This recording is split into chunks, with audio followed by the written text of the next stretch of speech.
Assalamualaikum warahmatullahi wabarakatuh.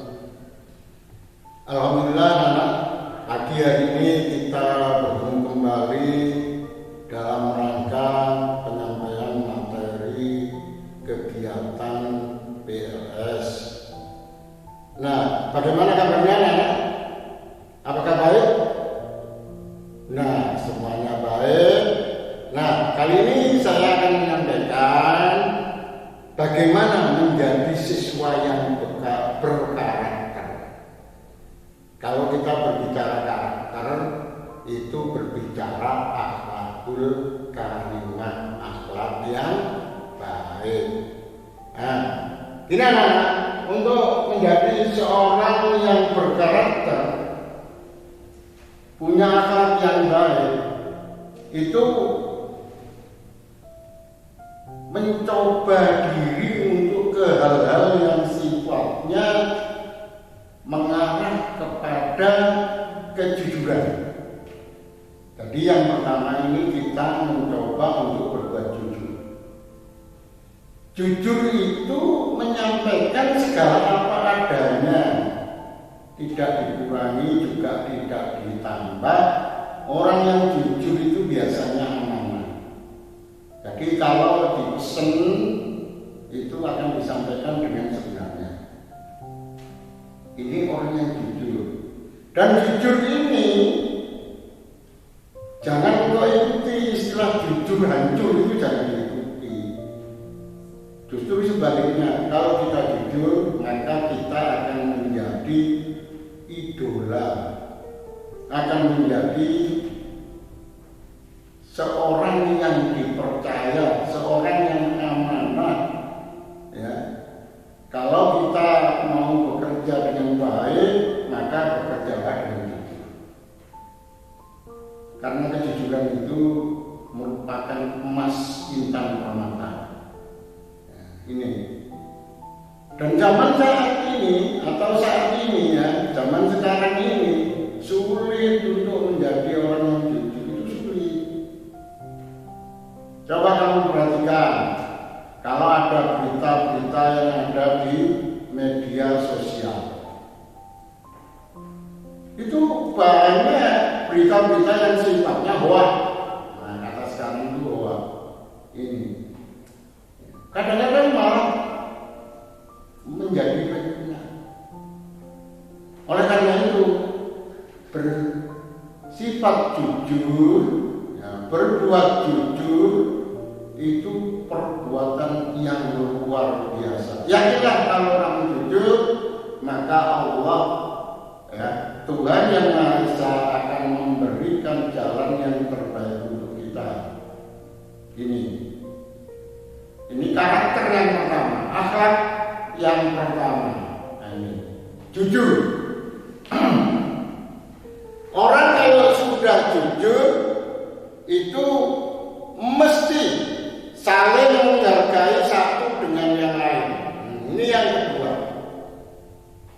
Kalau ada teman kita berpendapat, jangan terus disalahkan begitu saja. Kalau ada seseorang yang berpendapat karena tidak cocok dengan kita, jangan disalahkan begitu saja. Tapi coba kita gali, kita hargai bagaimana pendapatnya ini. Kita apresiasi yang terbaik. Karena kalau kita tidak bisa mengapresiasi, maka akan menjadi momok bagi kita. Akhirnya orang tersebut kepada kita menjadi tidak senang. Oleh karena itu, kita perlu menghargai, saling memberikan respon satu dengan yang lain. Dan responnya jangan respon yang jelek, tapi yang baik. Karena ada sifat kejujuran, kalau apa yang disampaikan temanmu tadi tidak baik, maka kamu akan mengatakan, oh ini kurang baik. Jangan dikatakan, oh tidak baik, ini tidak baik. Tapi ini kurang baik. Nah, karena kurang baik, ayo kita perbaiki. Kita berikan jalan keluar. Jadi kita tetap menghargai seseorang itu untuk berpendapat. Jangan langsung disalahkan begitu saja. Nih.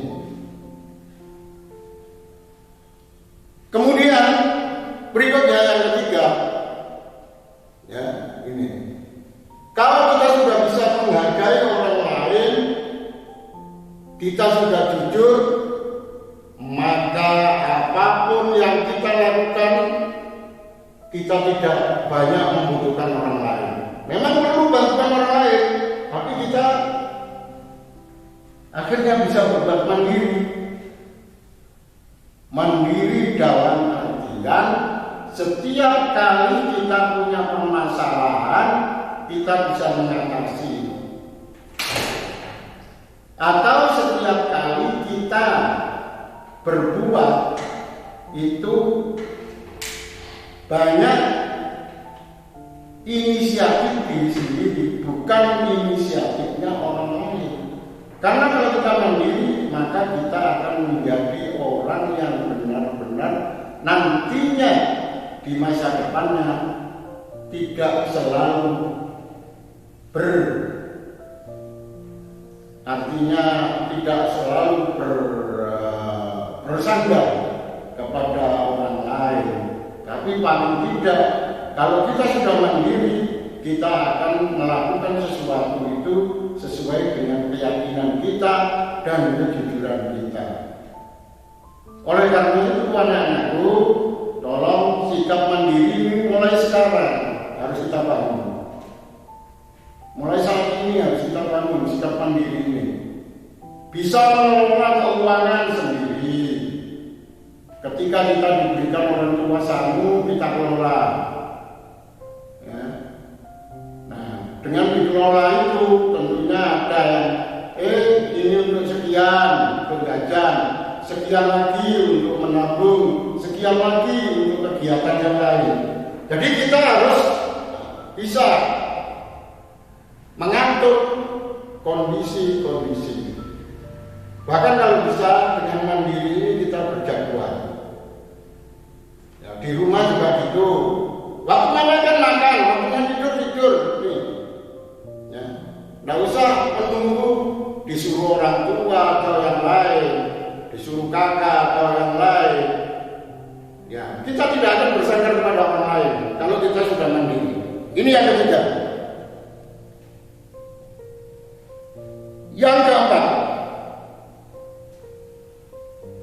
yang keempat ini bermula dari yang kedua. Kalau sudah menghargai kepada orang lain, pendapat orang lain, maka itu satu sikap kita menghormati teman kita. Bahkan kalau bisa, anak-anak kamu harus bisa membedakan. Ya, ini untuk menghormati siapa yang kamu ajak bicara. Kalau yang diajak bicara Bapak Ibu guru, kamu bagaimana sikapmu kepada Bapak Ibu guru itu? Sikap hormat itu penting. Nah ini. Bahkan kalau ketemu dengan orang lain, kita harus menghormati. Nah ini. Saling menghormati satu dengan yang lain itu merupakan karakter pergaulan dalam hidup dan kehidupan. Kita harus bisa kepada siapa kita berbicara. Kalau kita berbicara kepada Bapak Ibu guru, tentunya berbeda dengan berbicara kepada temannya.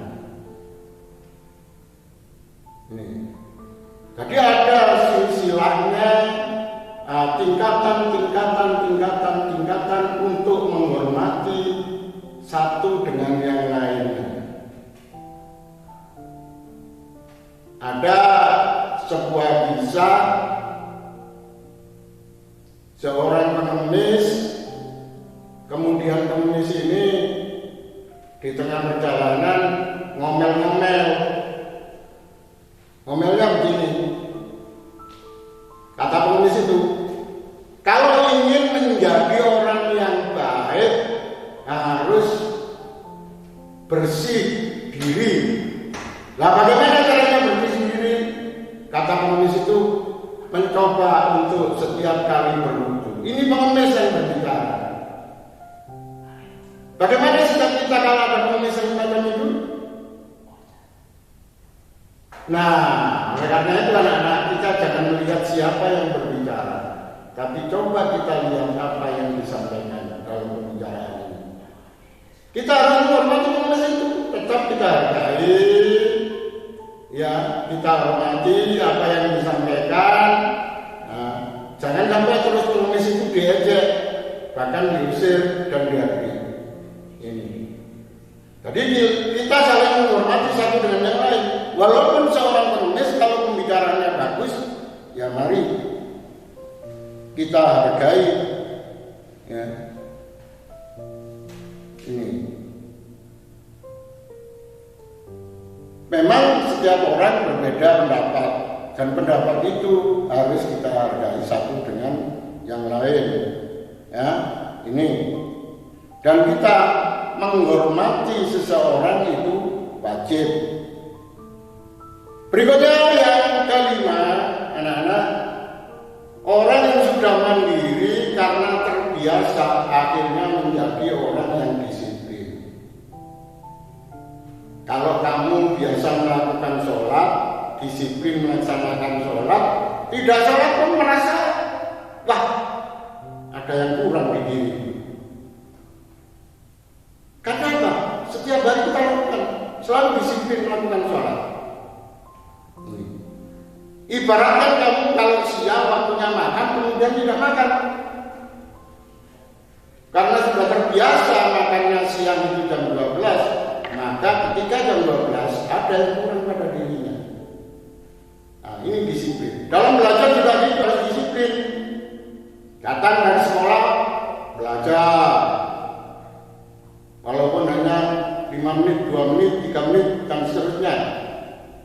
Karena kita akan ingat selamanya ketika kita mau belajar. Ini, jadi disiplin ini sebuah kewajiban, ya. Tapi kalau orang yang sudah jujur, mandiri, saling menghargai, saling menghormati satu yang lain, pasti orangnya disiplin. Ya, ini kebiasaan. Jadi kedisiplinan ini tergantung pada kebiasaan kita masing-masing. Ya, ini. Kemudian berikutnya, karena kita sudah disiplin, ya, dengan jadwal yang sudah padat, pagi hari harus nyapu dan sebagainya, maka hidup kita akan menjadi hidup yang bersih. Seperti lingkungan sekolah kita ini, lingkungan Adiwiyata yang menuju nasional. Kamu lihat kebersihan sekolah kita luar biasa. Nah, oleh karena itu, mari kita selalu hidup bersih, selalu menjadi orang yang menjadi pelopor kebersihan, baik di rumah, di sekolah, di kelas, ataupun di mana saja. Ya. Apalagi sekarang saatnya COVID-19, kita dituntut untuk bersih selalu. Ya, Bapak, kita dituntut untuk bersih. Kalau kita ke sekolah, ya, wajib protokol kesehatan itu dimulai dari cuci tangan. Ya, setelah cuci tangan, kita harus selalu pakai masker.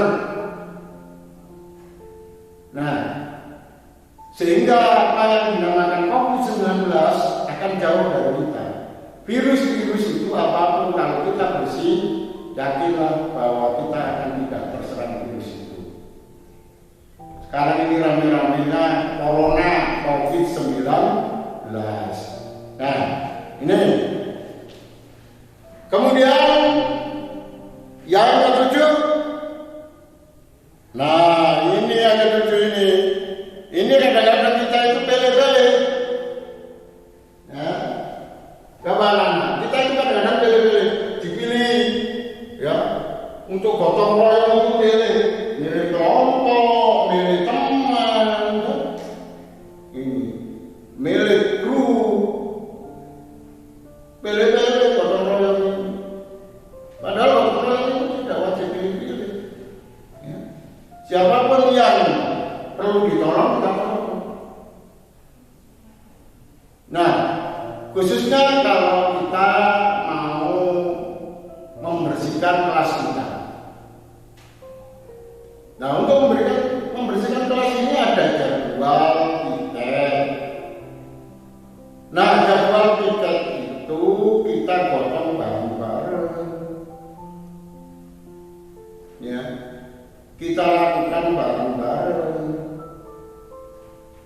Kalau ada satu yang tidak masuk, maka kita harus bisa menggantikannya. Ya.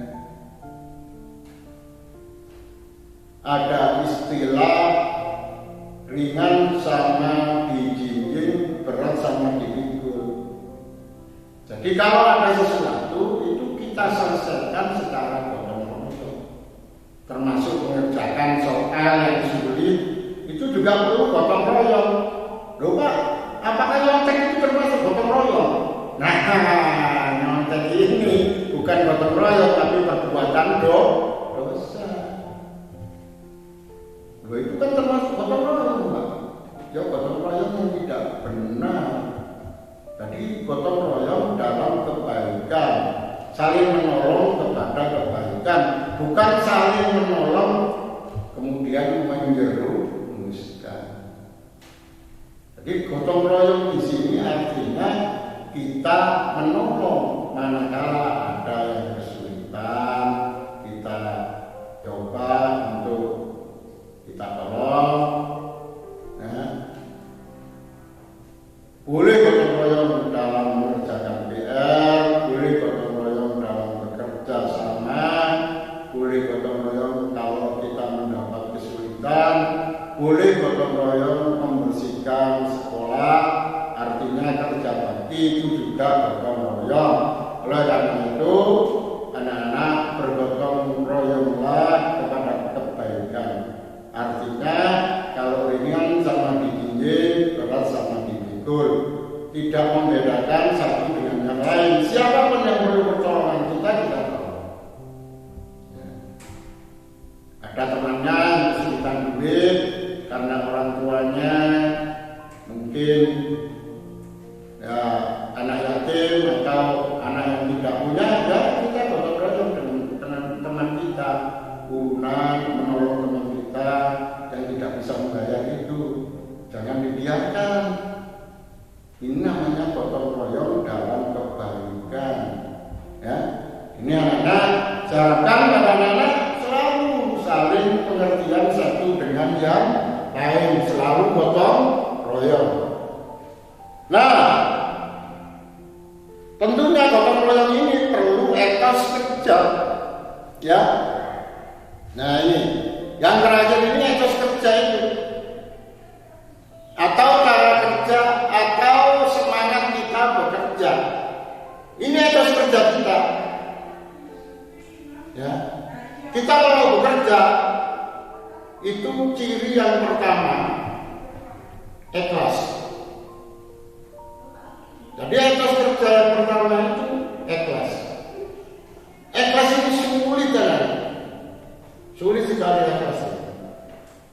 Karena ikhlas itu kita bekerja, tapi kita tidak memikirkan imbalan di akhirnya.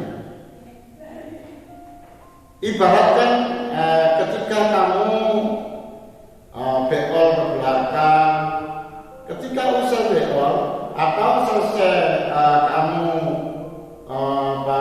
istilah lainnya itu yang paling sering itu kentut ya, itu tidak akan kita ganti. Jadi itu ikhlas. Ikhlas itu seperti itu. Ada orang itu tersungkan, mira itu hukumanku, masa begitu? Tidak mungkin. Itu ikhlas. Atau ketika kita bilang, tidak mungkin kita terus marah-marah untuk sama menunggu diri. Tidak mungkin. Nah, ini namanya ikhlas. Etos kerja kita yang pertama adalah ikhlas. Nah, kalau sudah kita ikhlas, kita pasrahkan kepada yang kuasa. Tawakkaltu 'alallah. Kita pasrahkan. Karena kita sudah bekerja, sudah ikhlas menyampaikan sesuatu, berbuat sesuatu, kemudian kita pasrahkan. urusan dituruti atau tidak itu urusannya Gusti Allah. Ya, oleh karena itu ya anak-anak tolong ini diperhatikan. 8 hal yang ada hubungannya dengan karakter kita atau akhlakul karimah kita, akhlak yang baik. Saya ulang lagi, yang pertama jujur, yang kedua mandiri, yang ketiga saling menghargai, kemudian yang keempat kita menghargai perbedaan satu dengan yang lain, yang kelima kita hidup harus disiplin, dan yang keenam hidup bersih, yang ketujuh gotong royong, dan yang terakhir kita akan memiliki etos kerja yang terbaik untuk diri kita sendiri maupun untuk yang lainnya. Saya rasa itu yang dapat saya sampaikan anak-anak. Ya, sampai di sini dulu. Assalamualaikum warahmatullahi wabarakatuh.